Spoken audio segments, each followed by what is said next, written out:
Então, meus irmãos, nós vamos continuar. Nós entramos na semana passada na pergunta de número 188 e 189, nós não terminamos a pergunta de número 189, a gente vai terminar hoje, né? Eu ia entrar também na de número 190, só que eu não fiz isso porque ela é bem extensa, e como não sou eu que vou dirigir na semana que vem, né?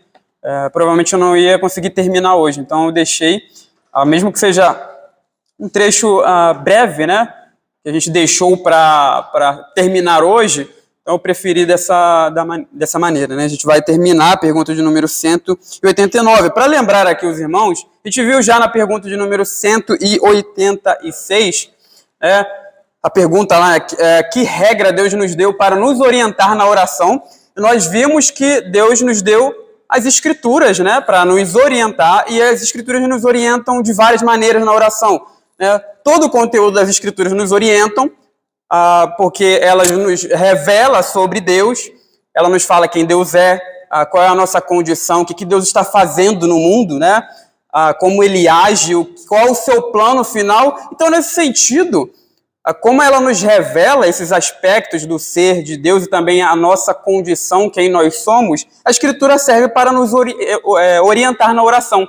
Então, toda a Escritura, até mesmo os trechos que não falam de oração, nos orientam a maneira como nós devemos nos dirigir a Deus, nossas petições, que nós devemos buscar a Ele, né, em oração. Nós também temos os trechos das Escrituras específicos que falam sobre oração. Então, eu já dei esse exemplo aqui, por exemplo, quando Paulo fala orai sem cessar. É um texto específico que fala de oração e nos ensina como orar. O que ele nos ensina nesse trecho? Que nós devemos orar constantemente. Não é que você tem que orar sem cessar, não interprete isso hiperis literis, né? No sentido de que você não pode nem parar de orar, senão você está pecando em algum momento. Por exemplo, eu estou falando aqui com vocês, então eu teria que estar orando se eu fosse interpretar dessa maneira, mas não é isso. A ideia é de que a gente tem que orar constantemente. É isso que Paulo está ensinando ali naquele trecho, né? E a gente sabe que existem outros trechos que nos ensinam sobre oração, trechos que são específicos nas Escrituras sobre os nossos pedidos a Deus, né? Sobre esse tema, que é a oração. E nós temos também, afunilando aí a orientação de Deus nas Escrituras, né, sobre esse tema específico, nós temos a oração do próprio Senhor Jesus Cristo, né, que é um trecho especial dentro das Escrituras que nos orienta. E a gente viu também na pergunta de número 157, né, isso que a gente estava falando foi sobre a pergunta de número 156. A pergunta de número 157, ela diz respeito, né, ela fala lá sobre como nós devemos usar a oração do Senhor. E a gente viu que nós podemos usar a oração do Senhor tanto como um modelo, quanto nós também podemos usá-la para orar, né? Usar as próprias palavras que estão ali como oração. Então, veja, nós podemos usar a oração do Pai Nosso de duas maneiras. Nós usamos como modelo, pegamos aquilo ali como exemplo para nos dirigir, para nos orientar na oração. E a gente vai ver como é que a gente faz isso nas próximas perguntas do Catecismo Maior, né? Ele trabalha essa ideia, né? O que diz lá a pergunta, ou melhor, o que diz lá o prefácio da oração, né? As petições, a conclusão, quais pedidos, né, estão embutidos nesses trechos da oração do Pai Nosso. Então, nesse sentido, nós usamos a oração que o Senhor nos ensina como um exemplo, um modelo, mas nós também podemos usá-la como uma oração própria, né? A gente faz isso nos cultos aqui, né? Quando o pastor viaja, não tem ninguém para pretar a bênção apostólica, nós lemos lá, né, ou oramos a oração dominical. Então não é pecado usá-la dessa maneira, mas tem que ser feito com entendimento, né? É o que o Catecismo Maior fala. Nós podemos orar sim, mas tem que ser feito com entendimento. Não pensando que naquela oração tem alguma mágica, que tem alguma coisa mística ali, se a gente orar e ficar repetindo várias e várias vezes, né, como é uma reza, aí Deus vai nos atender. Não, a oração do Senhor não foi ensinada para isso. E é até pecado, né? Orar dessa maneira, né? Porque é algo que as escrituras não nos ensinam, né? O misticismo não é uma coisa que o crente deve crer ou praticar. Então, nós não oramos a oração do Senhor, a oração dominical, como algo, como uma reza, né? Por exemplo, a Ave Maria. A Ave Maria fica lá repetindo, Ave Maria cheia de graça, né? Por aí vai, né? Como um terço. Não deve ser assim, tá? E agora, a gente está aí na pergunta de número 188 e 189, o Guerrado de Vós coloca as duas juntas, e aí a pergunta diz assim, né? Vamos lembrar, acho que coloquei aqui. Na semana passada eu não tinha colocado que eu tive um problema lá no notebook, então a gente fez sem o slide, né? A gente fez a moda antiga aí, o nosso estudo. Ficou um pouco pequeno, né? Mas eu acho que os irmãos aí, a maioria tem uma vista boa, então vocês conseguem ler muito bem. De quantas partes consiste a oração do Senhor? A oração do Senhor consiste de 3 partes: prefácio, petições e conclusão. Então, os teólogos de Westminster dividiram aí a oração do Senhor em 3 partes. É o prefácio, a gente vai ver essa parte hoje, né, o que nos ensina o prefácio da oração. Então, eles dividiram em prefácio, petições e conclusão, né? A conclusão ali é aquele trecho do pois teu reino, o poder e a glória para sempre, que a gente viu já, né, a questão desse trecho, que foi um acréscimo litúrgico, né? Só que nós mantemos isso e os estudiosos de Westminster também mantiveram como uma conclusão ali na oração, e a gente já viu, né, que esse trecho ele não fere em nada o ensino das Escrituras, né? Porque, de fato, de Deus é o reino, o poder e a glória para sempre, né? Então, isso aí não fere nenhum ensino das Escrituras, muito pelo contrário, é o que a gente vê na própria palavra de Deus. Eles mantiveram isso ali com uma conclusão. E agora, a pergunta de número 189, o que nos ensina o prefácio da oração do Senhor? O prefácio da oração do Senhor, contido nas palavras Pai Nosso que estás no céu. Então, o prefácio é esse trecho aqui, né? Pai Nosso que estás no céu. Ensina-nos quando... Vim para cá aqui, que eu consigo ler melhor. Ensina-nos quando orarmos a nos aproximarmos de Deus confiantes na sua bondade paternal e no benefício que dela obtemos. Ensina-nos a ser reverentes e a ter todas as demais disposições de filhos, anelos celestiais e a devida percepção de seu poder soberano, majestade graciosa com descendência. Ensina-nos também a orarmos com e pelos outros. Tá? A gente vai lembrar aí de alguns trechos que a gente viu também na semana passada. Mateus 6:9, o prefácio da oração do Senhor. Né? Pai nosso que estás no céu. A gente leu ali em Lucas, né? Na Lucas 11:13, Romanos 8:15, devemos nos aproximar de Deus confiantes na sua bondade paternal. Né? Alguém abra lá em Romanos 8:15? Romanos 8:15. Outro já deixa aberto aí Neemias 1:4-6. E outro já deixa aberto aí, por favor, em Atos 12:5 e Tiago 5:16-18. Quem achou o primeiro texto pode ler.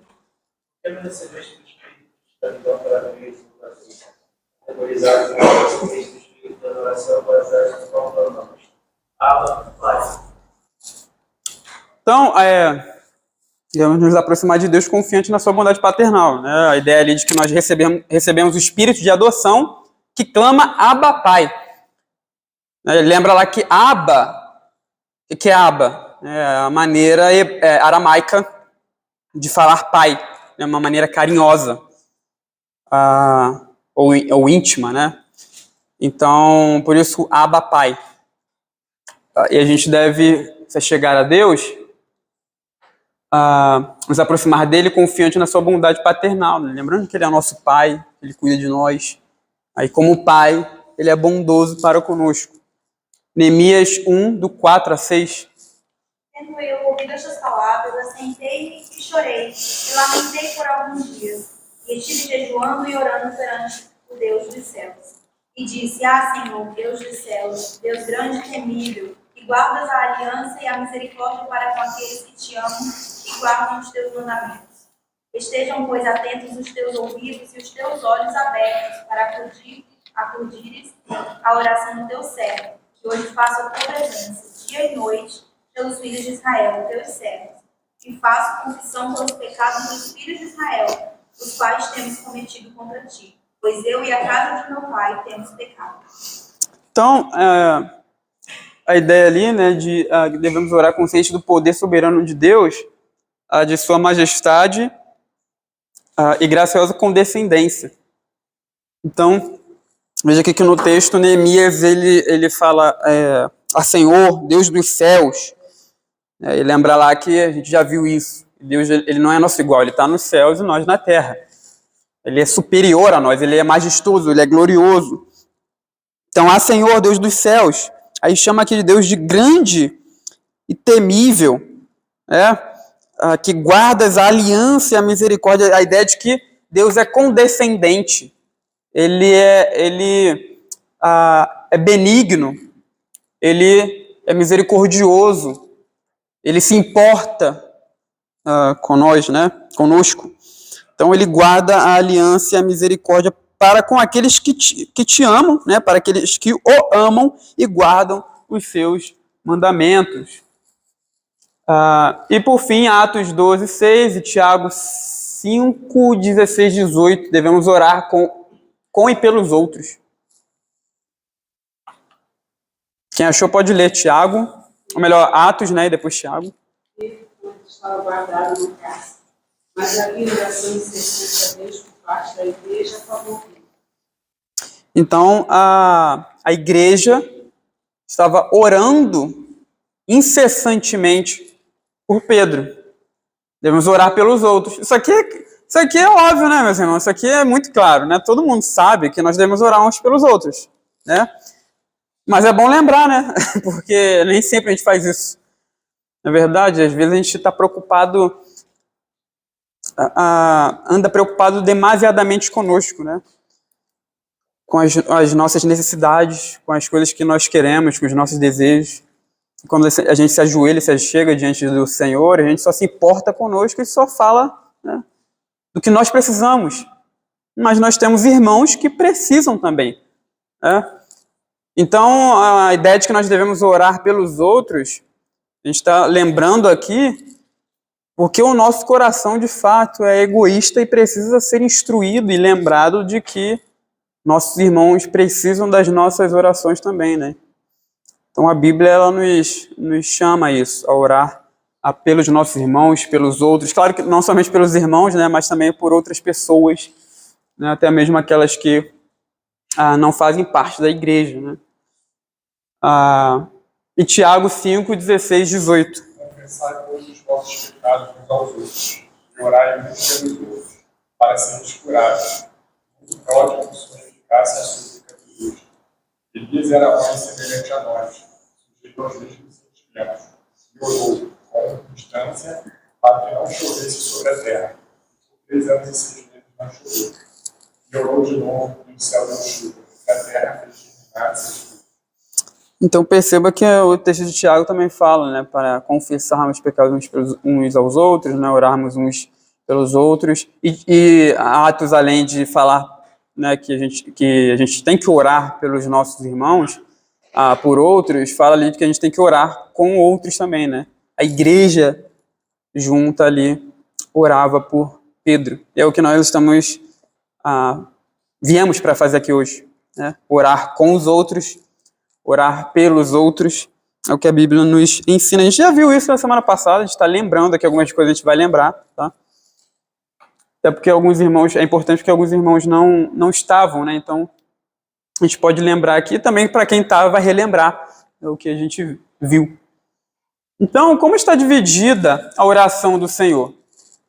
A gente viu aí que a oração do Senhor está dividida em prefácio, petições, e aí o Catecismo Maior dividiu em 6 petições, tá? A oração do Senhor e a conclusão, né? Prefácio, Pai Nosso que estás no céu. Aí começa as petições, né? Santificado seja o teu nome, venha o teu reino. 6 petições. E conclusão, pois teu é o reino, o poder e a glória para sempre. a gente vai trabalhar melhor isso, esses aspectos particulares da oração do Senhor, nas próximas perguntas do Catecismo Maior. Quem e que pode, né, ou melhor, quem é que pode, com justiça, chamar Deus de Pai? É todo mundo que pode se achegar a Deus e dizer Pai nosso que estás nos céus? Não. Né? Só quem pode chamar Deus de Pai são os seus filhos. E quem são os filhos de Deus? São aqueles que creram no Senhor Jesus Cristo. Lembra lá que João no capítulo 1, se não me engano é 13 ou 14, né? Alguém abra lá pra gente e leia João 1:12, né? 1:12 e também leia o 13, por favor. João 1, versículo 12 e 13. Mas a todos quantos receberam, deu o poder de serem feitos filhos de Deus, para saber aos que creem em seu nome. Os pais não nasceram de sangue, ainda não da carne, e na vontade do homem, né, de Deus. Então, perceba, a todos quantos o receberam, deu-lhes o poder de serem feitos filhos de Deus, ou o direito, né? Algumas versões trazem o direito. Se não me engano, aqui a palavra é exousia, né? Que tem esses dois sentidos, poder e direito. Deu-lhes o poder ou o direito de serem feitos filhos de Deus, a saber, os que creem no seu nome. A gente lembrou aqui na semana passada que Israel também era chamado de filho de Deus, né? No sentido corporativo. Israel era o filho de Deus. Lembra lá quando Deus envia Moisés a Faraó? E aí ele diz assim, você vai falar o seguinte a Faraó: deixa ir o meu filho, meu primogênito. Se você não deixar ir o meu filho, eu vou matar o teu filho. Então, vários trechos das Escrituras trazem essa ideia de que o povo de Deus é o seu filho, né? Israel era o filho de Deus. Só que Israel perdeu esse status quando abandonou o Senhor. Oséias, lá no capítulo 1, diz que vocês já não são meu povo, né? Aí depois tem a promessa, tem a sentença de que o Senhor estava se apartando do seu povo, e, né, Israel perdendo ali esse status de povo e de filho, mas também tinha a promessa: no lugar onde vocês foram chamados de não meu povo, vocês vão ser chamados filhos do Deus vivo. Então perceba que Cristo, ele vem para restaurar esse status do povo de Deus, né? Essa filiação. E nós que cremos somos chamados, né? Ou nós ingressamos nesse povo, né? Nós recebemos essa filiação também por meio de Cristo, né? Então, antes, né? Ou melhor, agora, né? Quem é filho de Deus são aqueles que creem em Cristo. Não tem como se aproximar a Deus diante dele como Pai, né? Sem crer no Senhor Jesus. É apenas por meio dele. João 14:6. Né? Ninguém vem ao Pai senão por mim. Só nos achegamos a Deus, só fazemos parte da sua família por meio de Cristo, né? Na semana passada eu até lembrei aqui de ter um sermão de Jonathan Edwards, que é muito, muito bom, né? Que eu gosto bastante, que é a excelência de Cristo. Ele termina esse sermão falando que por meio de Cristo Deus nos introduz num relacionamento trinitário, né? Na família da Trindade. Então isso é muito especial, né? Grandioso.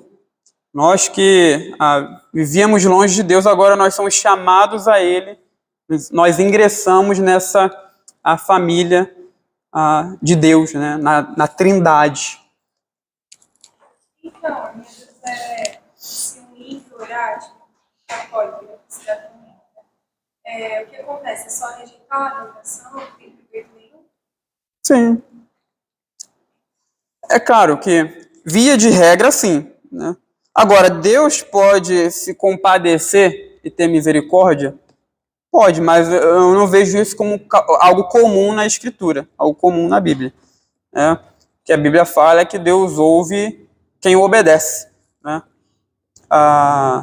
Se alguém faz a sua vontade, Deus o ouve. Se não me engano, está lá em 1 de João, né? 1 de João, capítulo 4. Tá? Bem parte licenciado Mateus, com a sua licença, Uhum. parte do pressuposto que católicos romanos apostólicos, por não crerem segundo o testemunho das Escrituras, são não crentes. E aí você pode fazer essa junção, né? Deus não ouve quem não é filho. Então, não crente não é um filho. Logo, Deus não ouve. A não ser que alguém dentro da Igreja Católica esteja se convertendo, comece a passar a orar verdadeiramente e, por implicação, não continuará católico romano, porque o Espírito vai iluminá-lo para entender que aquilo tudo é falso e um engano. Aí sim. Mas isso é extraordinariamente. Ordinariamente, Deus não ouve um católico romano, como não ouve um espírita, como não ouve um presbiteriano que não é crente. Que não é crente. Uhum. Que não é crente de fato, é só um crente nominal. Então, Deus ouve aqueles que sinceramente creem em Jesus Cristo. Estão ligados a Ele. Mas Ele permite que desejos são respondidos. Porque, no caso, tem ímpios que oram a santos, por exemplo, e acontece o que eles pediram. A gente está falando que tem ímpios que oram a santos e o que eles pediram acontece. E aí, sem querer também tomar o tempo do nosso querido licenciado, né? Mas aí acontece o que Paulo diz em 2 Tessalonicenses, né? A operação do erro. Uhum. Deus permite... Às vezes até os demônios, né? Perfeito. Deus permite que aquilo dê certo para aqueles que já creem na mentira, deem mais crédito ainda a ela. Isso está em 2 Tessalonicenses, capítulo 2. Diz lá. Então Deus permite que essas coisas aconteçam com os ímpios para que eles fiquem mais presos ainda à mentira, porque eles rejeitam sempre a verdade. Então para eles é uma armadilha, né? Nesse sentido. Então é isso. Vamos continuar aqui? A gente já viu aí que quem pode se aproximar com justiça, né? E aqui, claro que não está falando da nossa justiça, né? A ideia ali é de corretamente. Quem pode se aproximar diante de Deus, chamar ele de pai, são os filhos dele por meio de Jesus Cristo, né? Por meio de Cristo que vem a nossa filiação. Nem todos os seres humanos são filhos de Deus. A gente viu na semana passada que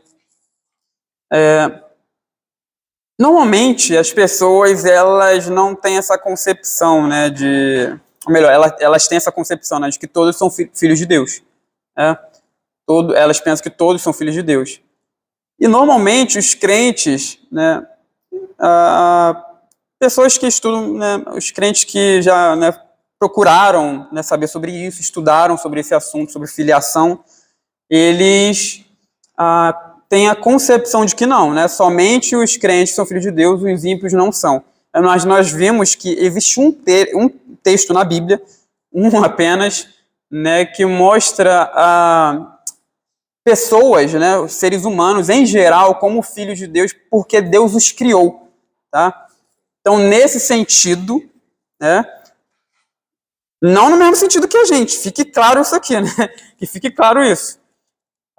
Nesse sentido, pelo fato de Deus ter criado os seres humanos, então eles também, até mesmo quem é ímpio, é filho de Deus, né? Só nesse sentido. Lembra lá quando Paulo está pregando em Atenas, aí ele está lá diante dos filósofos, aí ele cita alguns filósofos, né?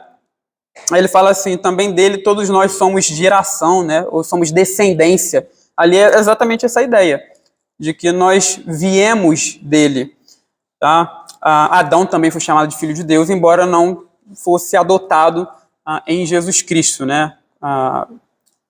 É claro, se ele foi depois, aí é outra história, mas eu estou me referindo no momento que Deus o criou. Isso está lá na genealogia de Jesus em Lucas, né? Fala lá de que Jesus era filho, né? Filho de Davi, filho de Natã. Aí vai regredindo na genealogia, voltando até chegar em Adão e fala lá que ele era filho de Deus. Porque Deus criou Adão. Adão não tinha pai biológico, mas Deus era o pai dele porque o criou cuidava dele, colocou ele numa condição ali no jardim. Pela sua providência, Deus cuidou de Adão, né? Assim também, pela sua providência, Deus cuida de ímpios, né? Não da maneira como ele cuida de nós, seus filhos, mas cuida também. E os ímpios vieram dele. Então, nesse sentido, os ímpios são também filhos de Deus, tá? Agora, assim, você percebe o quão mais grave é a desobediência dos ímpios, né?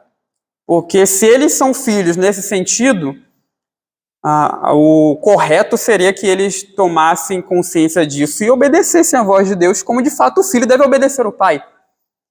Então, a desobediência, melhor dizendo, se torna bem mais grave, né? Por causa dessa realidade. Deus os cria, Deus cuida deles, dá várias coisas aos ímpios, dá bênçãos, e eles rejeitam completamente o Criador, né? Aí desobedecem a Deus todos os dias, diariamente, né? Então, o pecado se torna bem mais grave por causa dessa realidade. Tá? Então, nós vimos já que nem todos os seres humanos são filhos de Deus, no sentido de adoção em Cristo Jesus. Tá? E é esse sentido que a Bíblia enfatiza. A Bíblia enfatiza a filiação dos crentes por meio da adoção em Cristo. Mas existe a outra realidade, de que os ímpios são filhos, né? Mas não é uma ênfase que a Bíblia dá. É apenas um texto da Bíblia que fala sobre isso. Então, talvez, como você bem disse, talvez, irmãos, seja bom, então, quando nós formos falar sobre esse assunto, usar terminologias diferentes, sabe? Para não confundir quem está ouvindo, né? E se eu falo assim, que crentes são filhos de Deus, mas os ímpios também são em certo sentido, então nós podemos... Então, como o licenciado Mateus disse, eles são filhos no sentido de que eles provêm de Deus por serem criados por Deus. Porque todas as coisas foram criadas por ele, inclusive o índio, né, para o dia da perdição.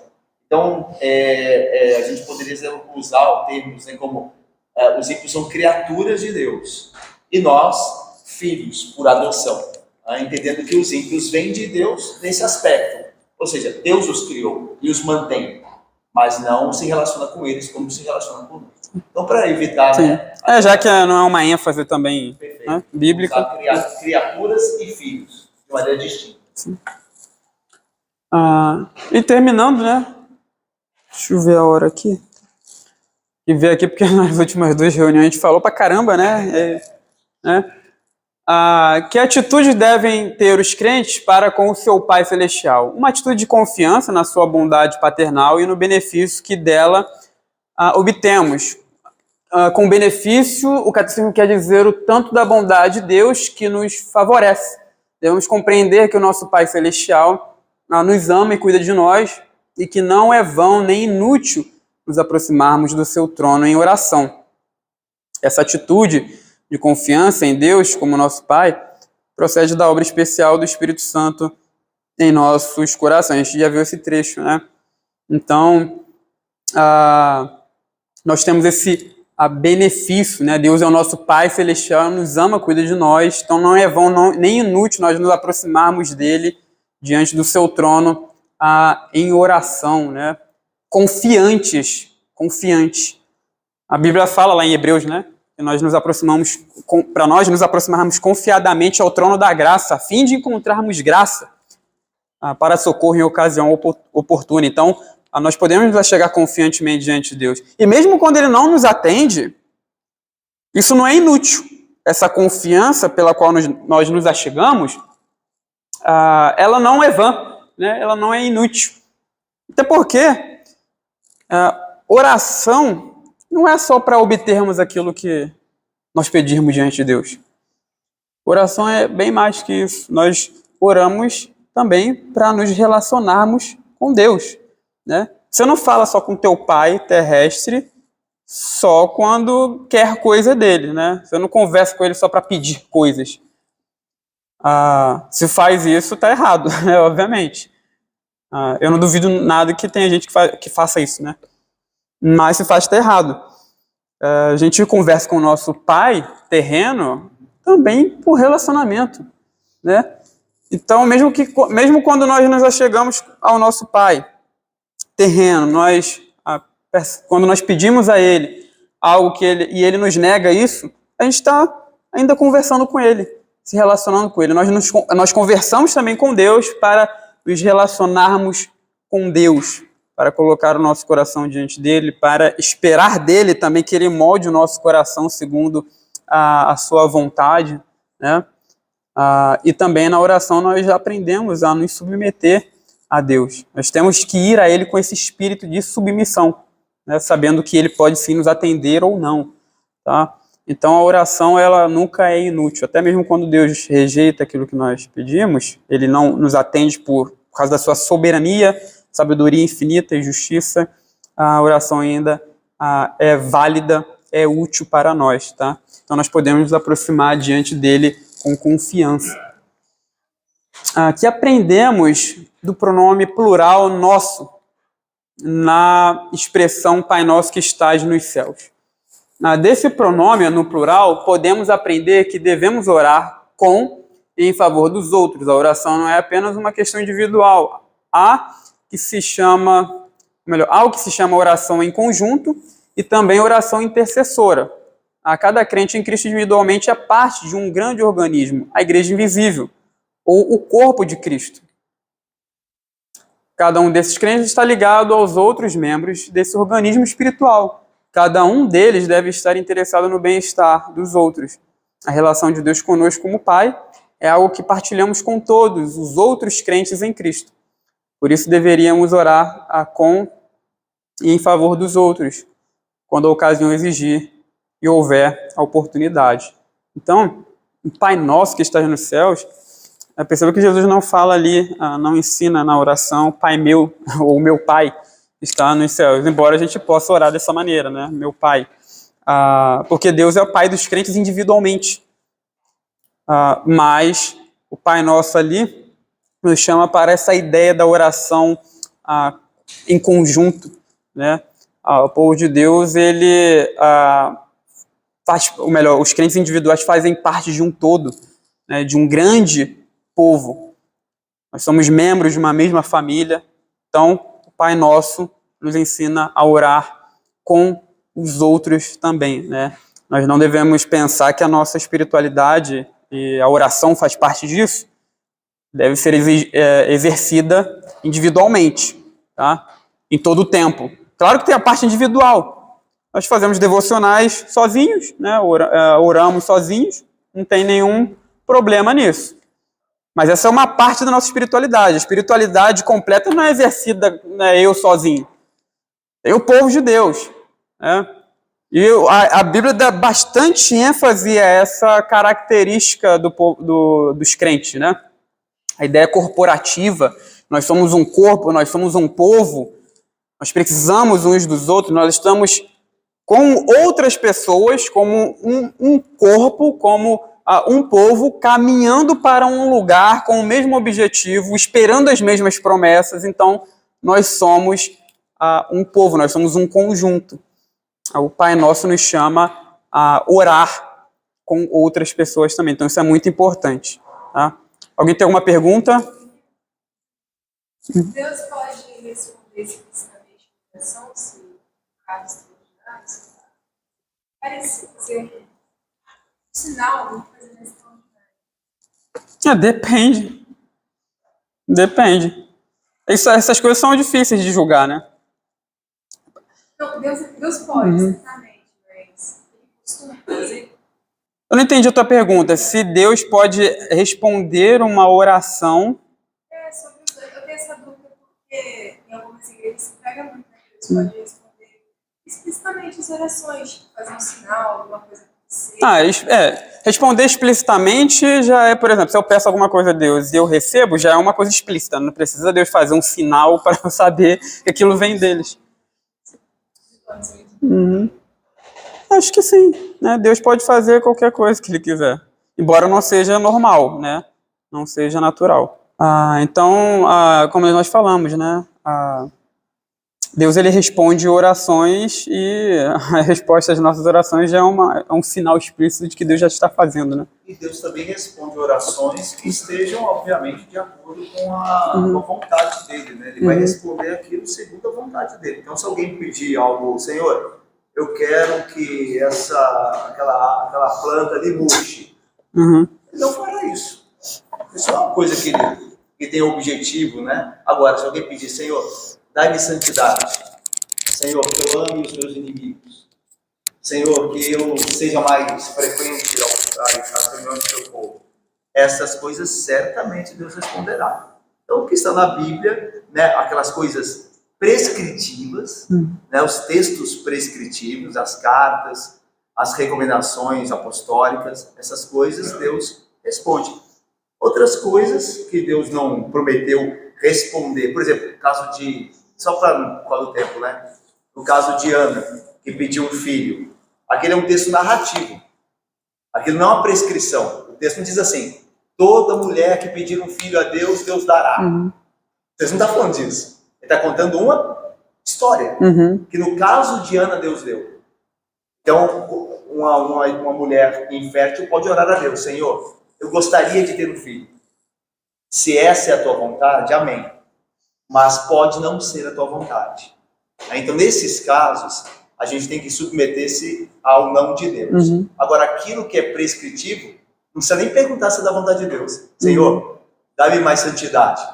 Senhor, dá-me mais amor pelo próximo. Essas coisas são claramente a vontade de Deus. Então, se você buscar, você terá. Lembra? Pedir, dá-se-vos-á. Buscai e achareis. Batei, abri-se. É isso. A gente termina aqui o nosso estudo. Aí na semana que vem a gente continua na pergunta de número 190, tá bom?